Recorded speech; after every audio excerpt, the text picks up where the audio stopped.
फिर वो 5,000 रुपए लेके मैं तो गया शेयर बाजार। पापा मम्मी के साथ रहता था, शादी हुई नहीं थी, घर का खर्चा पापा मम्मी चलाते थे।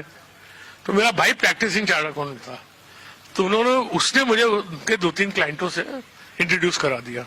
तो मैंने उनको कन्विंस कर दिया। उस जमाने में ब्याज 12-13 टका मिलता था। मैं बोला मैं 18 टका ब्याज दूंगा, मैं आप मुझे पैसा दीजिए। तो पहले एक लेडी ने दिया, वो बोले सिक्योरिटी में। बोला सिक्योरिटी में तो मैं हूं, मेरे पास और कुछ नहीं है। तो बोली ठीक है, मैं तुम्हें 2.5 लाख रुपया दूंगा, पहले 1.25 लाख रुपया ले, उसके शेयर ले, वो शेयर मुझे सिक्योरिटी में दे, फिर 1.25 लाख और दे। तो मैंने वैसे चालू किया। फिर एक ब्रदर के क्लाइंट ने 10 लाख रुपया दिया, और आप बिलीव नहीं करेंगे 1985 की बात है, मैंने एक साल में वो 12.5 लाख रुपए से करीब 30 लाख रुपए कमाए, और वो जमाने में 4 लाख रुपए टैक्स भरा। तो ये तो भगवान ने, मतलब पिताजी एंकरेज नहीं करते थे, भाई के क्लाइंट नहीं रहते थे, तो मेरे को तो ये सब पैसा वैसा मिलने वाला नहीं था। फिर शादी हुई, 2-3 साल मंदे थे। फिर बहुत कहानी है। जैसा हुआ के शेयर लिए, 25 रुपए में लिए थे मैंने, 65 का भाव हो गया 4 महीने में, 25 का 65। वो जो मैंने 25 लाख रुपए कमाए थे वो सब टाटा पावर के शेयर ले लिए।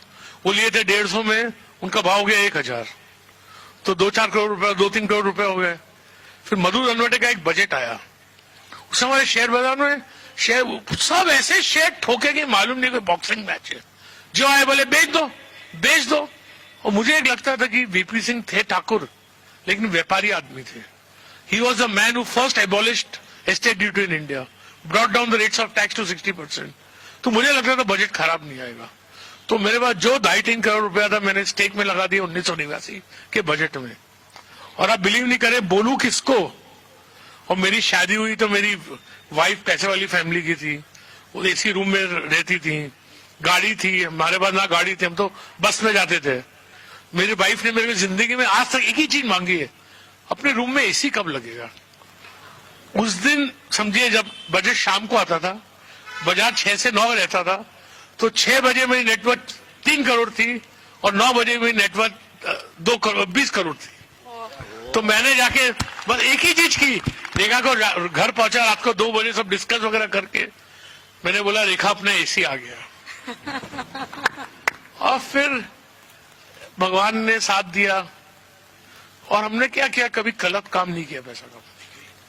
हमारे डैडी क्या बोलते थे, ये शेयर बाजार है, यहाँ कोई बीवी के बांगड़ बेच के आता है, कोई बीवी को बेच के आता है, कभी किसकी हाई नहीं लेना चाहिए।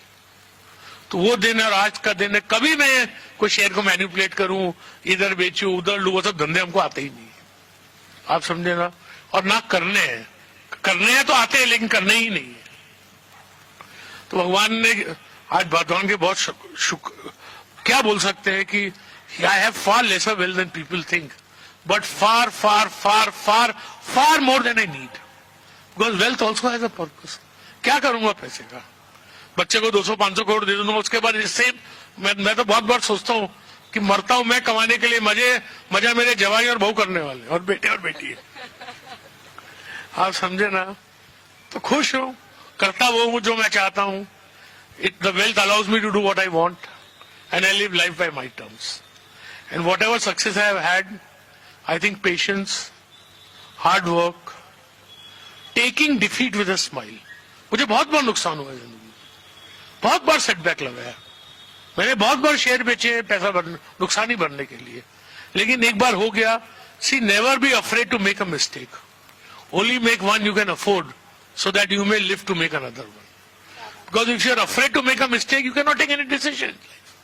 तो मुझे गलती होती है, मैंने कंपनी में पैसा लगाया A to Z, मैं 150 करोड़ रुपया खोया उसमें, मैंने कभी उसके प्रमोटर से तेज बात नहीं की, मैंने बोला मैंने उसको परखने में गलती की।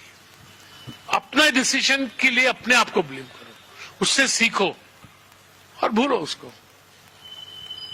क्या बात है। हम लोग जब मार्केट में काम करते हैं या फिर एक सामान्य निवेशक जब मार्केट में काम करता है तो वो टिप्स पर काम करता है कि राकेश झुनझुनवाला ने क्या स्टॉक खरीदा वो खरीदेंगे, दमानी सर ने क्या खरीदा वो खरीदेंगे। व्हेन यू स्टार्टेड, आपने किसी की टिप पर कभी काम किया था? और नॉर्मली टिप्स और खबरों पर काम करना चाहिए क्या? वेरी टिप्स एंड हार्डेस्ट और हेल्थ। और मेरी बीवी को नहीं मालूम है मैंने क्या दिया या बेचा, आपको क्या मालूम पड़ेगा। Although I don't mind anybody, मैं तो बोल देता हूं। देखिए क्या है कि पैसा बनाना इतना ही आसान होता तो हिंदुस्तान में कोई भिखारी रहता? मतलब दमानी जी ने क्या लिया, मैंने क्या लिया, हम पहले 99% तो सब फॉल्स रहते हैं। लोग शेयर लेते हैं, लॉन्ग रूमर फैला देते हैं, और ये I think tips are very very injurious to health. और दूसरी जी एक चीज ये, मैं कभी टिप देना नहीं चाहता हूं कि मैं आपको बोल दूं कि आप XYZ कंपनी ले लीजिए और कल कोई चीज बदल जाए जो आपको नहीं मालूम है या आपको जिसकी समझ नहीं है, मैं तो शेयर बेच दूंगा। क्या मैं नागपुर आऊंगा आपको बोलने? So you live in such a dynamic market, such a changing market, that आपको हर चीज इन्वेस्ट नहीं करनी पड़ेगी, उसको कॉन्स्टेंटली रिव्यू करना पड़ेगा।